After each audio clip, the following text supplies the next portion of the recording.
Deus. Jesus Cristo, sois bendito, ungido de Deus Pai. Jesus Cristo, sois bendito, ungido de Deus Pai. O Senhor esteja convosco. Ele está no meio de nós. Proclamação do Evangelho de Jesus Cristo segundo Marcos. Glória a vós, Senhor. Naquele tempo, o Espírito levou Jesus para o deserto, e ele ficou no deserto durante 40 dias, e aí foi tentado por Satanás. Vivia entre os animais selvagens, e os anjos o serviam. Depois que João Batista foi preso, Jesus foi para a Galileia pregando o Evangelho de Deus e dizendo: o tempo já se completou e o reino de Deus está próximo. Convertei-vos e crede no Evangelho. Palavra da salvação. Glória a vós, Senhor. Podemos nos acomodar. Nós iniciamos quarta-feira recebendo sobre nossa cabeça o sinal das cinzas, esse grande retiro quaresmal, essa oportunidade que com a igreja, todos os anos, nós podemos viver esse tempo de profunda oração, de muitas ações religiosas, de devoção, que podem e que nos ajudam a olhar um pouco mais para nós mesmos e para Deus, e depois como consequência, para também sermos capazes de olhar e reconhecer as pessoas que estão perto de nós. É assim que a gente vive. Eu preciso desse encontro comigo mesmo, onde eu reconheço onde estão meus pecados, meus erros, meus defeitos. É preciso isso. A pessoa que não se encara, não cresce, não amadurece, não muda. Precisamos nos colocar diante de Deus, porque Ele é o Senhor da nossa vida, Ele é tudo, Ele que ilumina, mas não podemos nos esquecer, não somos feitos por uma vida egoísta, estamos sempre uns diante dos outros. Vamos viver assim, a nossa vida vai ser um constante esbarrar na vida dos outros, vamos estar sempre juntos, de algum momento, em alguma hora, os nossos caminhos vão se cruzar. A gente precisa aprender a conviver, a dialogar, a se entender. A liturgia desse final de semana, quando nós ouvimos a primeira leitura do livro do Gênesis, onde o personagem principal é Noé, vamos nos lembrar que esta quaresma é oportunidade para nós refazermos nossa aliança com Deus. Deus está sempre disposto a refazer a aliança conosco. A gente quebra essa aliança de tantos modos. Uma das formas profundas de renovação dessa aliança, vos lembro, é confessando nossos pecados. Ali a gente renova nosso compromisso, aliança de uma vida diferente com Deus. Então Noé, hoje na primeira leitura, ele é o representante de toda a humanidade, que cheia de justiça, e eu disse isso quarta-feira, que a justiça na Sagrada Escritura é o plano de Deus para nós. Deus tem um plano para nós. Então a humanidade cheia de justiça, querendo viver o projeto de Deus, Noé se disponibiliza, a humanidade se disponibiliza para que possa viver de novo uma nova relação com Deus. Então a quaresma vai ser para nós uma oportunidade, se estivermos disponíveis, aceitar um plano de Deus para viver essa relação estável. Então antes de Noé, nós tínhamos algo instável. com a aliança que Deus faz com toda a humanidade a partir de Noé, Ele está propondo um modo estável, constante, perene de relação com a humanidade. Nós aqui somos a humanidade. Uma humanidade que tem sentido, vivido a sua fragilidade, uma humanidade que está sendo açoitada por um vírus, aterrorizando, levando vidas, fazendo muita gente sofrer. Estamos todos vivendo essa instabilidade. Quem garante, se a gente não se cuidar, se a gente não cuidar dos outros, quem garante que a gente não vai perecer por causa desse? Não sabemos, né? Ninguém tem essa certeza. Então que nós possamos entrar em comunhão com Deus, que isso seja estável. Um momento tão instável, o mundo inteiro vive uma instabilidade, nem os reinos mais poderosos, nem os países mais fortes economicamente se sentem estáveis nesse momento. A única estabilidade a gente encontra em Deus, porque a gente ainda tem fé, hein? E eu ainda digo isso porque eu estou falando com pessoas que têm fé. Para quem não tem fé, não sei aonde estaria essa estabilidade, né? Mas para eles eu não tenho um discurso, eu tenho esse discurso para vocês, né? Na fé nós vamos viver essa estabilidade. O Evangelho, todo primeiro domingo da quaresma, seja Marcos, seja Mateus, seja Lucas, nós vamos nos colocar com Jesus no deserto. A diferença é que este ano, o ano B, o Evangelho de Marcos é aquele mais enxuto, mas não falta o essencial. O que o Evangelho deixa claro para nós? Que guiado pelo Espírito Santo, Jesus foi tentado no deserto.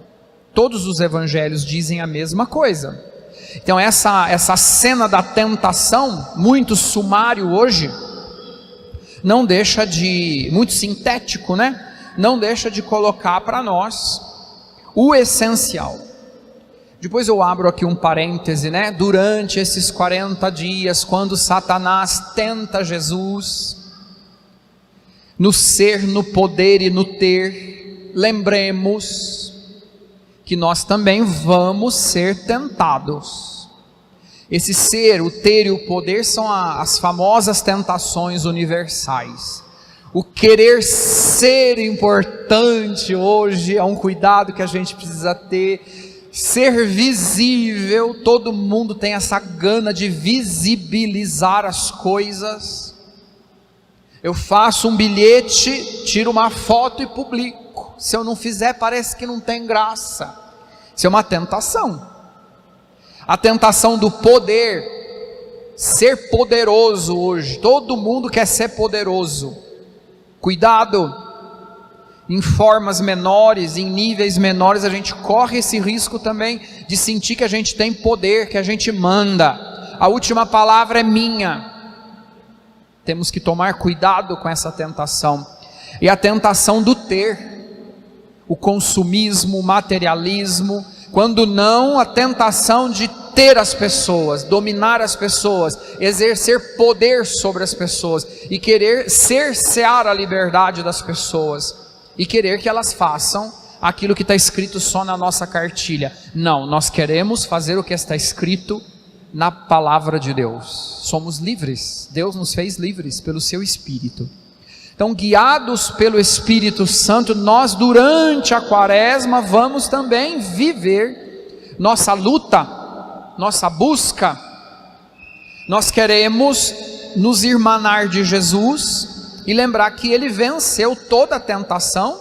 Quando a gente lê Mateus e a gente lê Lucas, a gente lembra que Jesus venceu toda a tentação, tendo na boca e no coração a palavra de Deus. Então, que o tempo da quaresma seja o tempo propício para você tirar a poeira da tua Bíblia. Não devia estar dizendo, nem sei por que eu estou dizendo, porque eu sei que com vocês não é assim, mas seria o tempo para muito, talvez para quem esteja nos acompanhando pelo Facebook, limpar a nossa Bíblia para a gente tê-la na vida da gente, lê-la todo dia.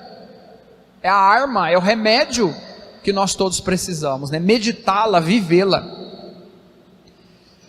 Então o tema do Evangelho nos lembra fortemente: todos nós sofreremos tentações, todos nós seremos provados, todos nós, é parte da humanidade nossa.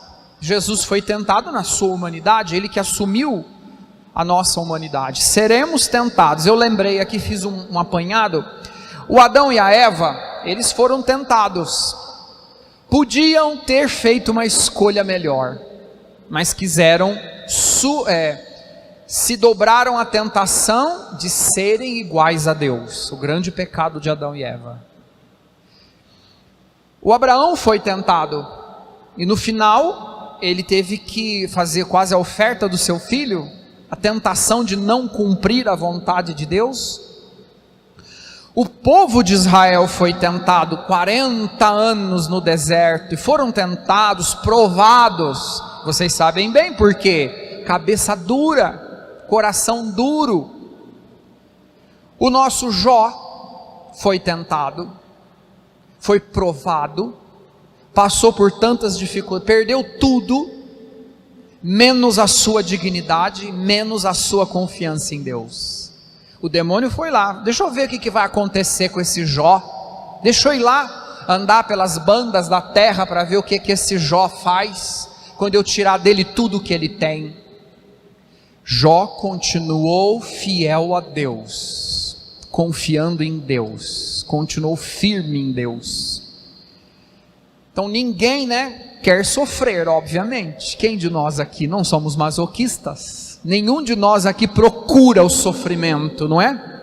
Mas é quase que uma ação natural. Algum momento a gente vai sofrer, ou fisicamente, ou moralmente, ou emocionalmente. Alguma dor a gente vai sentir, até diria que é necessário. E hoje a gente tem um discurso que nos afasta do sofrimento. Para que sofrer? Para que enfrentar tudo isso no casamento? Separa, vai ser feliz. Para que? Toma esse remédio, toma aquilo outro, faz isso, faz aquilo. Para que tanta de... Para que? É um discursinho bem perigoso. Larga, deixa, abandona. Não precisa terminar isso aí não, é difícil, para que isso? Para que sofrer desse jeito? É uma tendência a gente escutar isso com muita frequência, né? Mas lembremos-nos que quando a gente vence, a gente luta, a gente agarra, a gente não deixa, não abandona, no fim, só quem persevera, quem continua fiel a Deus, ele vai ter a sensação da vitória, né? E nós vamos nos sentir muito mais unidos a Deus. Eu testemunho para vocês que nos momentos difíceis da minha vida, os momentos que eu mais cresci em Deus, foram os momentos difíceis que eu tive que enfrentar. Principalmente aqueles que a gente se sente sozinho, não tem ninguém. Ninguém pode fazer nada pela gente. Só a gente. É o nosso momento. É o momento da dor, da tristeza, da angústia, do sofrimento. A gente só tem Deus. São nesses momentos que nós crescemos na nossa união com Deus. Então vamos dizer assim que tem um ar pedagógico. Toda tentação, todo sofrimento, toda provação na vida humana tem uma pedagogia de Deus. A tentação, ela nos leva a um processo de amadurecer na proposta de Deus. A gente amadurece. Então não rejeite nenhuma provação. Não abandone nenhum momento da sua vida. Todos eles, na fé, são constitutivos para nos tornarmos pessoas fortes. Então é na hora da tentação que a gente tem que fazer uma escolha. Ou eu vou servir a Deus, ou eu vou negar a Deus. E eu digo a vocês, peço a vocês, não evitem, não impeçam que as novas gerações passem pelo caminho delas e vivam o momento delas, porque hoje tem muito pai, muita mãe que coloca o filho debaixo do braço, debaixo da asa e quer evitar que que o seu filho sinta, sofra, passe, nenhuma perturbação, ninguém pode falar nada, não pode acontecer nada. Nós fazendo assim, nós estamos incubando uma geração fraca. Não foi assim com vocês, foi? Alguém poupou vocês? Por isso a gente está aqui ainda, hein? Sabe por que tem gente aqui? Porque nós ainda somos daquela geração, nós não fomos poupados, ninguém passou a mão na nossa cabeça, pelo contrário, disseram para nós, disseram para mim, quanto custa cada coisa, de muito cedo, hein? Muito cedo, e tudo tem consequência, bônus e ônus, e a gente só vai aprender fazendo escolhas, e tem hora que a gente vai ter que fazer sozinho, né? Ninguém vai poder fazer no lugar da gente. Nós já sabemos disso, porque a gente já viveu um tempo, nós já fizemos um caminho juntos, né? Um caminho de vida, e tudo isso acontece, o Espírito leva Jesus para o deserto. Então o deserto é o lugar da provação, pode ser também o lugar, diz o Evangelho, né? Todas as figuras do deserto na Sagrada Escritura nos lembram que é o lugar onde nada pode interferir a nossa relação com Deus. É o deserto, é o lugar do silêncio, é o lugar da oração, é o lugar do jejum. Vamos lembrar João Batista, que passou um longo tempo no deserto, né? Se vestiu com pele de camelo. Ele comia gafanhotos e mel silvestre, devia estar elegante, sem problema de saúde, não tinha colesterol, não tinha triglicéridos, não estava fora do peso, comendo mel, comendo gafanhoto, só proteína pura, todo elegante, não tinha tentação, né, das guloseimas que a gente tem hoje, né, e que se a gente não faz boas escolhas, depois a gente sofre a consequência no nosso corpo, na nossa vida. O deserto, lembra a Sagrada Escritura, onde Jesus foi levado pelo Espírito Santo para ser tentado, é um lugar educacional. Todas as situações que nós permitimos que Deus nos eduque, nos corrija. O deserto também é o lugar do dom da lei, porque foi lá no deserto que Moisés, no alto do Sinai, recebeu a instrução de Deus sobre os mandamentos. Mas o Evangelho nos lembra, né? O deserto também é o lugar da provação. Tem hora que a gente se sente no deserto, a gente está sendo provado, são as dificuldades, mas lembremos que ali Deus está conosco. Então permitamos que o Espírito nos introduza nesse momento quaresmal, nesse deserto quaresmal de oração, de jejum, de penitência, de confissão. Usemos de todas as armas, né, da oração, a leitura da Sagrada Escritura, a piedosa oração da Via Sacra, o nosso terço, o nosso rosário, a adoração. Usemos tudo, né, fortalecemos-nos ainda mais nessas práticas religiosas, para nós na Páscoa sentirmos, né, que realmente Deus, renovando conosco sua aliança, nos faz em todas as situações criaturas novas. Creio em Deus Pai Todo-Poderoso,